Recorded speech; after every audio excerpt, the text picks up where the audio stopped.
వేజండ్లపురములోని శ్రీ విశ్వమాత ఆదిపరాశక్తి పీఠాధీశులు భగవాన్ శ్రీ శ్రీ శ్రీ వెంకట కాళీకృష్ణ గురుమహారాజు గారు లోకరీతిని గూర్చి మహత్తరంగా రచించగా శ్రీ గురు ప్రబోధ పద్యరత్నాకరం గ్రంథంలోని 453 పద్యాలలోని 223 పద్యరత్నాలలోని లోకరీతిని తెలియజేస్తున్న 4వ భాగము 23 నుండి 31 పద్యరత్నాలను కూర్పు చేసి ప్రవచిస్తున్నది భగవాన్ శ్రీ శ్రీ శ్రీ వెంకట కాళీకృష్ణ గురుమహారాజు వారి దాసుడు వ్యాఖ్యాన వాచస్పతి బ్రహ్మశ్రీ ప్రభాకర స్వామి, హైదరాబాద్.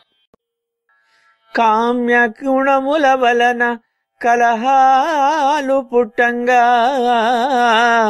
తాము మడియుచుందురు తగువులాడి అంతరంగ శత్రువులనగంగ మేలురా అంతరంగ శత్రువులనగంగ మేలురా కాళికాంబ తనయ కనుము కృష్ణ. కామభరితమైన మరియు కామ ప్రేరితమైన గుణాల వల్ల తగాదాలు, కష్టాలు ఏర్పడతాయి. ఎదుటివారిని నలుగురిలో ఇబ్బందుల పాలు చేసే ఎలాంటి ప్రవర్తన అయినా ప్రమాదకరమే. ఇందువల్ల తరచుగా గొడవలు ఏర్పడి ప్రాణాపాయం కూడా ఏర్పడే అవకాశం ఉంటుంది. హద్దులు మీరే కామభావాలకి శరీరంలో అంతర్గతంగా ఉండే అరిషడ్వర్గాల యొక్క అతి ప్రేరణే కారణం. మానవులకు ఆనందాన్ని పుట్టించాలనుకునే శత్రువులు. ఇందులో మొదటిది కామం. మనిషిలోని సిగ్గు, లజ్జ, బిడియం, భయం, విచక్షణ అన్నీ కోల్పోతారు. అందుకనే ఆప్తవాక్యం చెబుతుంది, కామాతురాణం నా లజ్జ, నా భయం, నా క్రోధం అని. ఏదో తెలియని తపన వాళ్ళని పతనం వైపుకి లాక్కెడుతుంది. సభ్య సమాజంలో ఇలాంటి కామంతో కళ్ళు మూసుకుపోయిన వారిని ఎవరూ ఉపేక్షించరు. అందుకనే సనాతన కాలం నుంచి కూడా ధర్మార్థ కామమోక్షాల్లో కామానికి 3వ స్థానం ఉన్నా అది ధర్మబద్ధమైనటువంటి, తమ వంశాభివృద్ధికి మాత్రమే కామాన్ని ఉపయోగించుకోవాలి. మనిషికి అంతరంగ శత్రువులు, అరిష్టాలకు కారణమయ్యేవి ఈ షడ్వర్గాలే. వీటిల్లోదే ఇప్పుడు మనం చెప్పుకున్న కామం. ఈ శత్రువుల్ని స్థిరమైన మనసుతో అణిచివేసినప్పుడే మానవులకి ప్రశాంతత ఏర్పడుతుంది. ఆ కామము దేహపరమైనటువంటి కామాన్ని, వయసుని, అక్కడ ఉన్న పరిస్థితుల్ని, అవసరాల్ని, సమాజాన్ని అన్నిటినీ దృష్టిలో పెట్టుకోవాల్సిన అవసరం ఉంటుంది అని ప్రతి చోట మనకి ఈ జ్ఞానాన్ని అందచేశారు. అంతరంగ శత్రువుల్ని పూర్తిగా అణిచివేయటం చాలా గొప్పదేనా అది సామాన్యంగా సామాన్యులకి సాధ్యం కాదు. అవే గనక లేకపోతే, ఈ అరిషడ్వర్గాలు లేకపోతే ప్రతివారు కూడా మునితుల్యులే అవుతారు, ఋషితుల్యులే అవుతారు. ఎంతో మేలు జరిగే ఈ అరిషడ్వర్గాల్ని అణిచేందుకు ప్రయత్నం చేయాలి.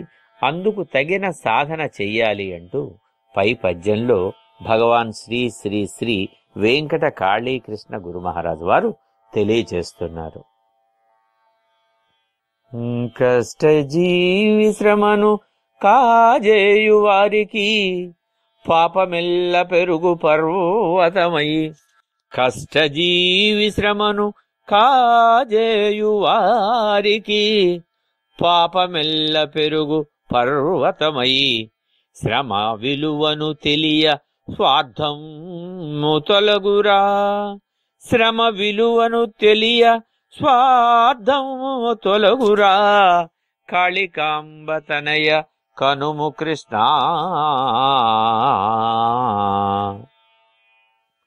కష్టజీవుల శ్రమని దోచుకునే వాళ్ళకి పాపం కొండలా పెరుగుతుంది. లోకంలో రెక్కాడితే గాని డొక్కాడని జనాలు ఎంతో మంది ఉన్నారు. రోజువారీ కాయ కష్టం చేసుకుని సాయంత్రానికి 4 డబ్బులు సంపాదిస్తే గాని కడుపులు నిండని పరిస్థితి వారిది.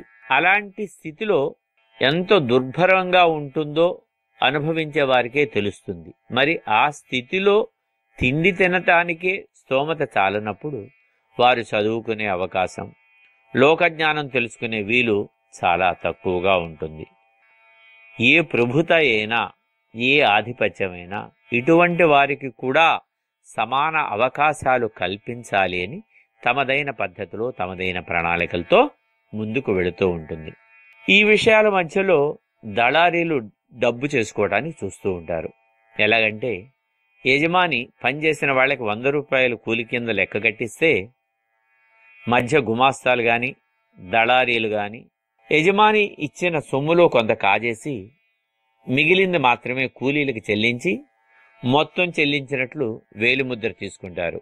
ఈ తతంగం పనిచేసేవారికి తెలిసినా ఏమీ చేయలేని స్థితి. ఎదురు తిరిగి అడిగితే పనిలోంచి తీసివేస్తారేమోనని భయం వల్ల అశక్తులై లోపల కుమిలిపోతూ ఉంటారు. వాస్తవానికి చెప్పుకుంటే ఇది తెలియని వాళ్ళ విషయంలోనే కాదు, చాలా చోట్ల ఈ ధర్మాన్ని మరిచిపోవటం వల్ల ఇంగ్లీషు పదాల్ని కొన్ని పెట్టుకుని నేర్చుకుని వాటి ముసుగులో చాలా అక్రమాలు జరుగుతున్నాయని చెప్పుకోవటానికి బాధపడాలి. వాడికి నెలసరి జీతం లెక్చరర్కి ఇచ్చేది 20,000 అన్నట్టుగా రిసీట్ ఉంటుంది. నిజంగా ఆయన పొందేది 10,000. టీచర్కి 5,000, 10,000 జీతాలు ఇస్తున్నట్టుగా ఉంటుంది. వాళ్ళ చేతికి వెళ్లేది 2,000. రిసీట్లు మాత్రం 10,000, 15,000కు ఉంటాయి. ఆడిటింగ్లో చూస్తే కరెక్ట్గానే ఉంటాయి. యాజమాన్యం జేబులు మాత్రం నిండుతూ ఉంటాయి. కొత్త కొత్త పదాలు, కొత్త కొత్త సిద్ధాంతాలు. లోగడ ఒక పద్యంలో మనం చెప్పుకున్నాం, శాస్త్రాలన్నిటి మార్చేసి రాసేసుకుందాము అని. శాస్త్రాల్ని మార్చవలసింది మూల తత్వానికి భిన్నం లేకుండా మార్చుకోవాలి. ఆధునిక సమాజంలో అన్యాయాల్ని, అక్రమాలని ధర్మ పదంలో వాళ్ళు వచ్చేలాగా, ధర్మంతో వారు కళ్ళు విచ్చేలాగా చేయవలసిన అవసరం చాలా ఉంది. కనుక వీరి అశక్తులై లోపల కుమిలిపోతూ ఉంటే వీరి శ్రమని దోచుకునే, సొమ్ము కాజేసే దళారీలు కానీ, ఏజెంట్స్ కానీ, గుమాస్తాలు కానీ వారి స్థితిని పెద్దగా పట్టించుకోరు. బతకడం అనేది అన్యాయంగా అవసరం లేదు. చక్కగా మాట్లాడుకుని ఒక పద్ధతి ప్రకారం కష్టానికి తగిన, శ్రమకి తగిన ఫలితాన్ని తీసుకుంటే లోకం ధర్మయుతంగా ఉంటుంది. భావి కాలంలో ఈ పనిచేసిన వారి మానసిక వేదన దళారీల పాలట పాపపు కొండలుగా మారి వారిని, వారికి సంబంధించిన వారికి తగిన శిక్షలకు గురి చేస్తుంది. కనుక శ్రమ చేసేవారి అమాయకత్వాన్ని ఆసరా చేసుకుని శ్రమశక్తిని దోచుకునే స్వార్థపరుల పాపం ఎప్పటికైనా బద్దలవుతుంది. అలా కాక శ్రమజీవుల కష్టాన్ని గుర్తించినప్పుడు స్వార్థం తొలగిపోతుంది అని తెలుసుకోవాలి. ఇతరుల శ్రమను, సంపదను స్వార్థంతో దోచుకోవటానికి ప్రయత్నించకూడదు. లోకంలో మంచితనం వెల్లివిరిసి ప్రతివారిలోని నిబద్ధత ఉంటే సమాజం అభివృద్ధి పదంలో పయనిస్తుంది అని పై పద్యంలో భగవాన్ శ్రీ శ్రీ వెంకట కాళీకృష్ణ గురు మహారాజు వారు తెలియచేశారు. చక్కనైన రీతి శాంతిని సమకూర్చి క్రోధ లోభమెల్ల కూలద్రోసి, చక్కనైన రీతిని శాంతిని గూర్చి క్రోధ లోభమెల్ల కూలద్రోసి, ప్రేమ కూడియుండ క్షేమము సమకూరు, ప్రేమ కూడియుండ క్షేమము సమకూరు, కాళికాంబతనయా కనుము కృష్ణ. క్రోధము, లోభము అనే చెడ్డ గుణాల్ని తొలగించుకుంటే, వాటిని తొలగించుకోగలిగితే శాంతితోనూ ప్రేమతోనూ కూడి క్షేమం, సౌఖ్యం, ఆనందం పొందొచ్చు. క్రోధం అంటే కోపం, లోభం అంటే పిసినారితనం లేదా పీనాసితనం. ఇవి రెండు మానవులకి ప్రమాదకరమైన అంతర్గత శత్రువులు. కోపాన్ని దిగమింగుకోలేక బయటకు వెళ్ళగట్టడం వల్ల మిత్రులు శత్రువులవుతారు, అంటే స్నేహితులు దూరం అవుతారు. బంధువర్గం కోపిష్ఠుల దగ్గరికి రావటానికి కూడా భయపడుతుంది. కుటుంబ సభ్యులు ఏమి మాట్లాడితే ఎలాంటి చిక్కు వచ్చి పడుతుందో అని దూరం దూరంగా తిరుగుతూ ఉంటారు. కోపిష్ఠుల విచక్షణ లేని మాటల వల్ల ప్రేమాభిమానాలకి దూరం అవుతారు. చిన్న అవసరానికి కూడా సహాయం చేయటానికి సాహసించరు. అప్పుడు అందరి మధ్య ఉన్న ఒంటరి వారుగా మిగిలిపోతారు. అలాగే లోభం మనిషికి సుఖాలను దూరం చేస్తుంది. ధనం ఉంటుంది కానీ తింటే ఖర్చయిపోతుందేమో, వాడుకుంటే ఖర్చయిపోతుందేమో అనే భయం. కాకికు కూడా ఎంగిలి చేయి విదిలించని మనస్తత్వం వీరిది. చుట్టాలు బంధువులు కూడా ఒక పూట భోజనం పెట్టరు. ఇలాంటి వాళ్ళు అందరికీ దూరంగా ఉండిపోవాల్సి వస్తుంది. సంపద ఉన్నా అనుభవించలేని ఈ గుణం వల్ల సమాజానికి కానీ సంపద ఉన్న వ్యక్తికి కానీ ఎలాంటి ప్రయోజనం ఉండదు. కనుక విలువలు లేని అనర్థాలకు కారణంగా నిలిచే క్రోధ లోభ గుణాలను విడిచిపెట్టి అందరితో కలిసిమెలిసి ఉంటూ సామాజిక ఆనందాల్ని పొందుతూ శాంతియుతమైన మార్గంలో ప్రేమను నింపుకుని జీవితాలను సాగిస్తే క్షేమం లభిస్తుంది అంటూ పై పద్యంలో భగవాన్ శ్రీ శ్రీ శ్రీ వెంకట కాళీకృష్ణ గురు మహారాజ్ వారు తెలియచేస్తున్నారు. భోగ సంపదలకు భువిలోన కొందరు కొత్త మార్గములను కూర్చుచుందురు. భోగ సంపదలకు భువిలోన కొందరు కొత్త మార్గములను కూర్చుచుందురు. భోగములను వీడి యోగము చేయరా. భోగములను వీడి యోగము చేయరా. కాళికాంబతనయ కనుము కృష్ణ. కొంతమంది తమ సంపదలను వృద్ధి చేసుకోవటానికి, భోగాల్ని అనుభవించటానికి ప్రాచుర్యంలో ఉన్న వాటిని కాదు అని కొత్త కొత్త విధానాల్ని, మార్గాల్ని అన్వేషిస్తూ ఉంటారు. భోగం ముదిరిన ఒక రోగం లాంటిది అని పెద్దలు చెబుతారు. భోగాలు సంపదలు ఎన్నటికీ శాశ్వతమైనవి కావు. వాటిని అనుభవించేటప్పుడు సుఖంగా ఆనందంగా అనిపించవచ్చు, కానీ అవి ఎల్లకాలం నిలిచేవి కావు అని గుర్తించాలి. ఈరోజు అపరిమితమైన సంపదలు ఉండి తమ హోదాకు తగినట్లుగా భోజనాన్ని బంగారపు కంచంలో తినొచ్చు, అన్నంలో బంగారపు రజను కలుపుకుని ఆరగించవచ్చు, కూర్చుని భోజనం చేయటానికి బంగారపు పీట, చేత్తో తినకుండా బంగారపు చెంచా, ఆఖరికి తాగటానికి మంచి బంగారపు లోట, విశ్రాంతిగా కూర్చోవటానికి బంగారపు తొడుగుల కుర్చీ, పవళించటానికి హంసతూలికా తల్పం. ఇలాంటి కొద్దిమందిని మనం వర్తమాన సమాజంలో చూశాం. ఈ భోగాలు చాలవనుకునే వాళ్ళు తమకి కావలసిన రీతుల్లో ఇంకా కొత్త కొత్త మార్గాల ద్వారా తృప్తి పడేందుకు ప్రయత్నం చేస్తారు. ఒక్కసారిగా జాతకం తిరగబడింది, అక్రమ సంపాదనంతా బయటపడింది, కటకటాల వెనక జీవితాన్ని గడపాల్సి వస్తుంది. సంపదంతా హరించిపోతుంది, అనుభవించే భోగాలు కూడా కొవ్వొత్తి మాదిరిగా ఆవిరైపోతాయి. అంత భోగాన్ని అనుభవించిన వాళ్ళు దుర్భరమైన వేదనకి లోను కావాల్సి వస్తుంది. సంపదలు శాశ్వతం కాదు. ఈనాడు కోటీశ్వరుడు రేపటికి పేదవాడు కావచ్చు, నేటి పేదవాడు రేపటికి రాజు కావచ్చు. ఇది చరిత్ర చెప్పిన సత్యం. అయితే ఏ భోగం లేకుండా, ఏ సుఖం లేకుండా ఉండమంటారా? అసలు ఉండటం సాధ్యమేనా అన్న ప్రశ్న వస్తుంది. దానికి కూడా వేదవాక్యం చెబుతుంది, నాయనా భోగాలు అనుభవించాల్సిందే. ఎందుకని అంటే త్యాగము భోగము అనేవి జీవన విహంగానికి రెండు రెక్కలు లాంటివి. మనిషి భోగశీలి కావాలి, అయితే దాని వెనకనే త్యాగశీలి కూడా, లేదు యోగశీలి కూడా కావాలి. భోగమే జీవితము అనుకుంటే పతనావస్థలోకి వెళతాడు. ఈ భోగంతో పాటు యోగాన్ని కూడా వెళితే మధ్యస్థితిలో ఉంటాడు.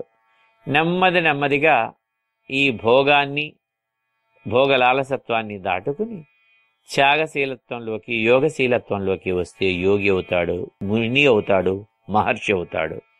అందుకని ఈ కోరికలు భోగాలు ఇవన్నీ కూడా కామంలో భాగాలే. కనుక ఈ కోరికల్ని వాటి యందు విముఖత్వాన్ని ఏర్పాటు చేసుకుని త్యాగశీలత్వంలోకి భోగశీలత్వంలోకి వెళ్ళాలి. అప్పుడు ఈ జీవితంలో ఉన్నటువంటి వైవిధ్యాన్ని చూసే అవకాశం వస్తుంది. ఆ తరువాత మనస్సుని యోగం మీద స్థిరంగా కేంద్రీకరించుకునే అవకాశం ఉంటుంది. మనిషి భోగశీలి, దానితో పాటు త్యాగశీలి, యోగశీలి కావాలి అని విశ్లేషణ ఉంటుంది. అందువల్ల సంపదల్ని నమ్మకుండా భోగాల్ని వదిలి యోగాలను అభ్యసిస్తే అందులో లభించే ఆనందం భూమి మీద లభించే భోగాలను మించి ఉంటుంది. చిత్తభ్రాంతి నిరోధించబడుతుంది. తద్వారా అమోఘమైన శాంతి లభిస్తుంది. కనుక తాత్కాలిక సుఖాలతో పాటు శాశ్వతమైన భోగానందాన్ని, యోగానందాన్ని, శాంతిని సమకూర్చే యోగ మార్గాల్లోనే వెళ్ళమని అందరికీ గురుదేవులు పూజ్య శ్రీ శ్రీ శ్రీ వెంకట కాళీకృష్ణుల వారు పై పద్యంలో తెలియచేస్తున్నారు. మహిమ కలుగువారి మర్మము తెలియక దుష్కృతాలు చేయు దుష్ట బుద్ధి క్షుద్ర పూజలిలను క్షోభను కూచురా, క్షుద్ర పూజలిలను క్షోభను కూచురా, కాళికాంబతనయ కనుము కృష్ణ. మహిమలు కలిగిన గొప్పవాళ్ళు చాలా మందిని గౌరవించుతారు, గౌరవించబడతారు. తమ మహిమల ద్వారా సమాజాన్ని జాగృతం చేస్తూ మంచి పనుల కోసం వారు వాటిని వినియోగిస్తారు. అందువల్ల ప్రజలు అలాంటి మహనీయుల్ని, మహాపురుషుల్ని, మహిమాన్వితమైన వ్యక్తులు చేపట్టే కార్యక్రమాల్ని హాజరవుతూ మద్దతు తెలుపుతూ ఉంటారు. అలాంటి గొప్పదనానికి కారణమయ్యే విశేషాలు తెలుసుకోవటం కష్టం. ఆయా కార్యక్రమాలకు వచ్చే జనాన్ని చూసి, కీర్తిని చూసి ఓర్చుకోలేని, తట్టుకోలేని కొందరు దుష్టబుద్ధులు వారి పేరును చెడగొట్టాలని ప్రయత్నాలు చేస్తూ ఉంటారు. అందువల్ల మంత్రగాళ్ల సాయంతో క్షుద్ర పూజలు చేయిస్తూ వారికి కీడు కలిగించాలని చూస్తుంటారు. కానీ క్షుద్ర పూజల వల్ల గొప్పవారికి ఏమీ కీడు జరగదు. ఎందుకంటే వారు అనేక శక్తులని సంపాదించిన తరువాతే తమ మహిమలని, తమ ఉనికిని లోకానికి తెలియచేస్తూ ఉంటారు. అందువల్ల వారికి చేటు కలిగించాలని ప్రయత్నించే వారికే కీడు కలుగుతుంది అని గుర్తించాలి. శారీరక పటుత్వం, మానసిక పటుత్వం కలిగిన ఆరోగ్యవంతుడు పొరపాటుగా ఆహారంలో విషం కలిసినా లేదు కలుషితమైన ఆహారం తిని తట్టుకోగలుగుతాడు. ఆ శక్తి వానికి ఉంటుంది. అలాగే మహిమలు కలిగిన శక్తివంతులకి బయటవారు చేసే క్షుద్ర ప్రయోగాల వల్ల రక్షించుకునే శక్తి వ్యవస్థ వారి దగ్గర ఉంటుంది. గోడ కొట్టిన బంతిలాగా చేసే ప్రయోగాలు తిరిగి మరలా చేసిన వారికి వ్యతిరేక దిశలో వచ్చి తగులుతాయి అని తెలుసుకోవాలి. అందువల్ల క్షుద్ర పూజలు ఎప్పటికీ మంచిని ప్రసాదించవు అని పై పద్యంలో శ్రీ గురుదేవులు పూజ్య శ్రీ శ్రీ శ్రీ వెంకట కాళీకృష్ణుల వారు తెలియచేస్తున్నారు. మరువవద్దు రేపు మనది కాదను మాట, నాది నీది అనిడు వాదము విడు. మరువవద్దు రేపు మనది కాదను మాట, నాది నీది అనడు వాదము విడు. నీటిపై బుడగ నీ ప్రాణమది చూడ, నీటిపై ని బుడగ నీ ప్రాణమది చూడ. కాళికాంబతనయ కనుము కృష్ణ. రాబోయే రోజు మనది కాదు అనే నిజాన్ని మరిచిపోకూడదు. పరిభ్రమించే కాలంలో మానవ జీవితం అశాశ్వతమైంది. ఎప్పుడు ఏమి జరుగుతుందో ఎవ్వరూ చెప్పలేరు. ఎవరి జీవితం ఎప్పుడు ఎలా ముగుస్తుందో తెలియని బ్రతుకులలో ఇది నాది, అది నీది అనే మూర్ఖవాదాన్ని విడిచిపెట్టడం చాలా మంచిది. ఎంతోమంది చక్రవర్తులు, రాజులు రాజ్యాకాంక్షల్ని వీడలేక రక్తపాతాన్ని సృష్టించి అమాయక ప్రజల ప్రాణాలు పోవటానికి కారణభూతులై ఎన్నో దేశాలను బలవంతంగా ఆక్రమించుకున్నట్లు, గజం వస్త్రాన్ని గాని తులం బంగారాన్ని గాని తమ వెంట తీసుకొని వెళ్ళనట్లు చరిత్రలో మనం చదివాం, విన్నాం. చరిత్ర ద్వారా మనకి వెల్లడవుతుంది. మనిషి ప్రాణం నీటి మీద బుడగలాంటిది అయిన ఈ అద్దె జీవితం ఎలా వచ్చిందో అలాగే వెళ్ళిపోవాలి, ఎలా వచ్చారో అలాగే వెళతారు. అందువల్ల నాది నీది, నాది నీది అనే పిడివాదాల్ని, స్వార్థతత్వాన్ని వదిలిపెడతాం చాలా సంగతమైన విషయం. నిన్న గతించిపోయింది, రేపు ఎలా ఉంటుందో తెలియదు. కనుక జరుగుతున్న కాలమే నిజం. రాబోయే క్షణం గురించి ఎవరూ చెప్పలేరు. నాది నీది, నేను నువ్వు కాక సర్వ సమభావాన్ని పాటించి అందువల్ల అందరికీ ఆనందాన్ని, తృప్తిని కలిగించాలి. అంతేగాని నీటి మీద బుడగలాంటి జీవితాల్ని ఇబ్బందులు పాలు చేసుకునే విధంగా ఉండకూడదు. ఎవరి ప్రాణమైనా తాత్కాలికమే అనే నిజాన్ని గుర్తించి దేహంలో ప్రాణం ఉండగానే మంచి పనులు, తనకు ఇతరులకు ఉపయోగపడే పనులు చేయటానికి ప్రయత్నించాలి అనే నీతిని ఈ పద్యంలో భగవాన్ శ్రీ శ్రీ శ్రీ వెంకట కాళీకృష్ణ గురు మహారాజు తెలియచేస్తున్నారు. చెడ్డ పనులు ధరణి చేయుచునుండంగా హీన జన్మ కలుగు నిహములోన. చెడ్డ పనులు ధరణి చేయుచునుండంగా హీన జన్మ కలుగు ఇహములోన.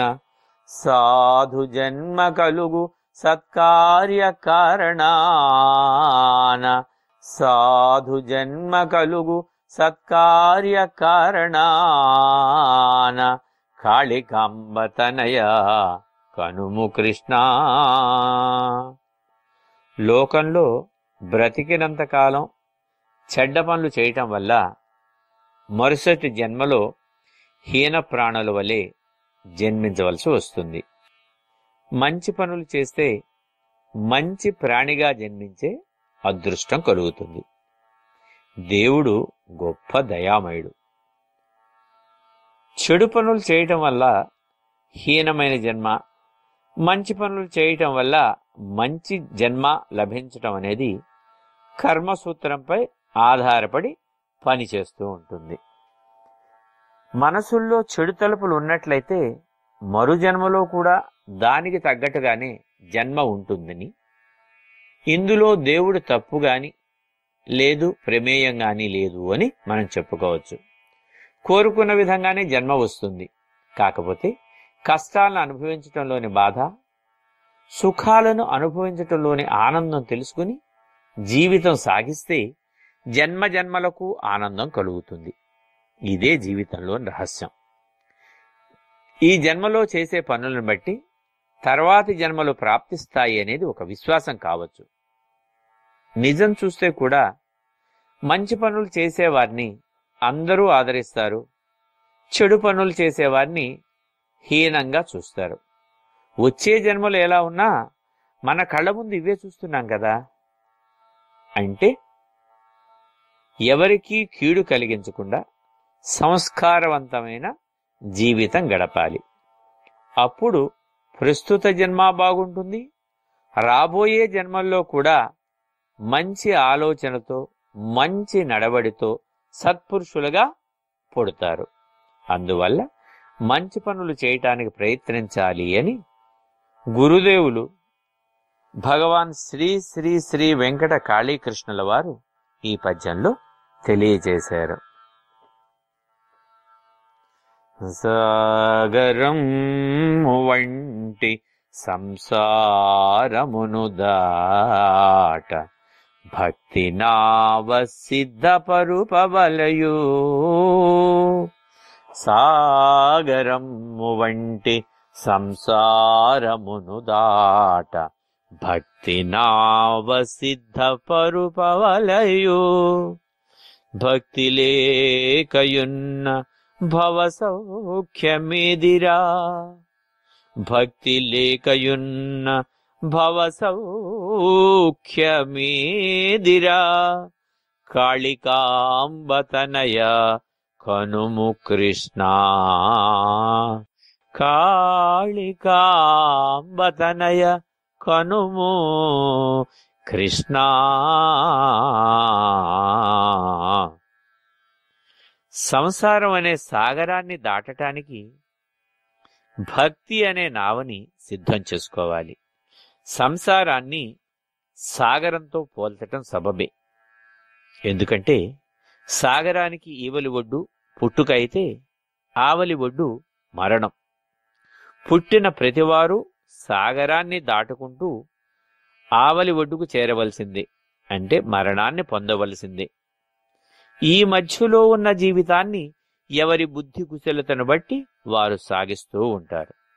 ఎవరి ప్రాలబ్ధ కర్మల్ని అనుసరించి వారు సాగుతూ ఉంటారు. సాగరాన్ని ఈదటం లేదా దాటటం ప్రతి క్షణం భయంతో కూడినదే. నీటి అడుగు నుంచి ఏమి జరుగుతుందో తెలియదు.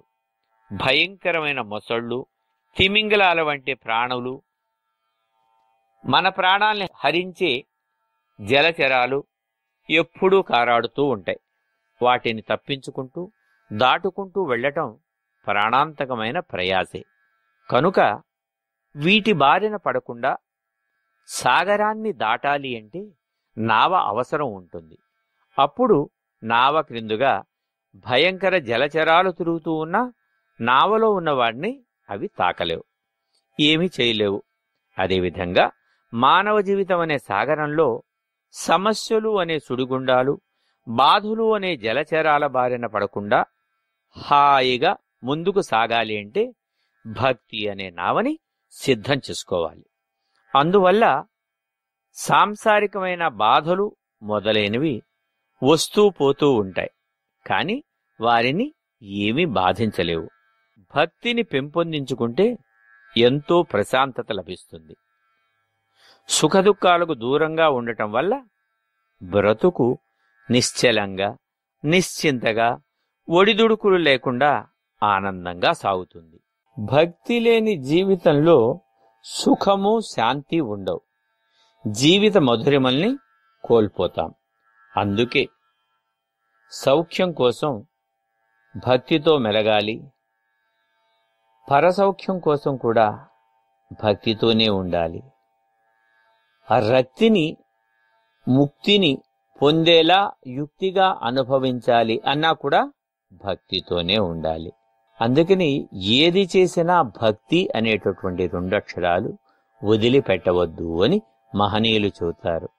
కనుక ఈ భక్తితో జీవితాల్ని గడపండి అంటూ పూజ్యులు భగవాన్ శ్రీ శ్రీ శ్రీ వెంకట కాళీకృష్ణ గురు మహారాజు వారు పై పద్యంలో తెలియచేశారు. ధరణిలో నజూడ దైవమెవరి సొత్తు, ధర్మపరుల అండ దైవముండు, భక్తి పరుల మదిని భగవంతుడుండురా. భక్తి పరుల మదిని భగవంతుడుండురా. కాళికాంబతనయ కాళికాంబతనయ కనుము కృష్ణ. దైవం ఏ ఒక్కరి సొత్తు కాదు, అందరి సొత్తు.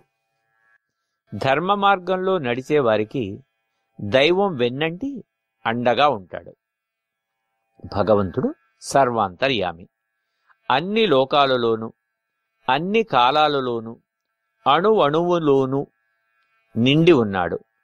మానవుడు కేవలం ఒక అణువు లాంటివాడు. ప్రతి అణువులోనూ ఉన్నట్టే భగవంతుడు ప్రతి మానవుల్లోనూ ఉన్నాడు.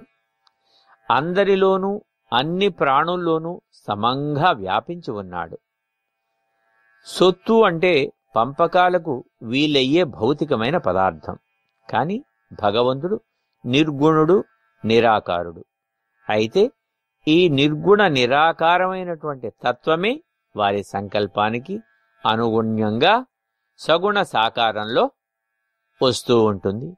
సద్గురువుల రూపంలో, మహనీయుల రూపంలో, అవతార పురుషుల రూపంలో, సగుణ సద్గురు రూపంలో వస్తూ ఉంటారు. అంటే రూపాన్ని ధరించి సామాన్య మానవుల్లా చరిస్తూ అసామాన్యమైనటువంటి కర్మలు చేస్తూ ఉంటారు. నిర్గుణుడు, నిరాకారుడు అయిన భగవంతుణ్ణి భాగంగా చేసి ఎవరికి వారు పంచుకోవటానికి కుదరదు. దైవభక్తి అనేది తరగని ధనం. ఎవరికి ఎంత కావాలో అంత సంపాదించుకోవటమే చేయవలసింది. ప్రపంచంలోని జనులంతా ఒక్కసారిగా భక్తి ధనాన్ని అందినంత తెచ్చుకున్నా తరిగేది కాదు. ఇదే అందరి సొత్తు అంటే. అందుకే ఉపనిషత్ వాక్యం చెబుతుంది, తద్దూరే తద్వంతికి తదంతరస్య తదంతరస్య తద్బాహ్యస్య తదైజతి తన్నైజతి. భగవంతుణ్ణి అనేక గుణాలతో అనంత గుణైశ్వర్య సంపన్నుడు కాబట్టి మానవుడు తన బుద్ధికి అందినంత మేరకు ఆ అనంత గుణాల్ని పొగుడుతూ స్తుతిస్తూ వేదాల రూపంలో, ఉపనిషత్తుల రూపంలో, పురాణాల కథల రూపంలో, లేకపోతే శాస్త్రాల విషయాల రూపంలో మనకి ఆ జ్ఞానాన్ని అందించారు. ఇది అందరి సొత్తు కనుకని.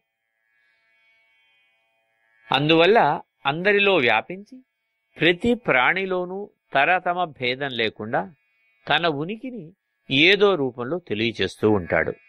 ఎల్లప్పుడూ భక్తిభావాన్ని మనసులో నిలుపుకుని ఆచరించే ప్రతి పనిలోనూ, కార్యక్రమంలోనూ ధర్మం తప్పకుండా నడిచేవారిని దైవం ఎల్లప్పుడూ నీడలా ఉంటూ విజయవంతం కావటానికి సహకరిస్తాడు.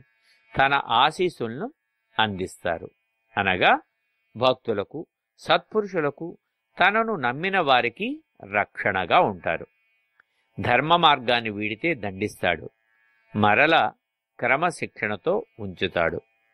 దుష్ట శిక్షణ, శిష్ట రక్షణే ఆయన కర్తవ్యం కదా. భక్తిభావంతో మెలిగే వారికి భగవంతుడు మరింత చేరువవుతాడు అని భగవాన్ శ్రీ శ్రీ శ్రీ వెంకట కాళీకృష్ణ గురు మహారాజుల వారు పై పద్యంలో తెలియచేస్తున్నారు.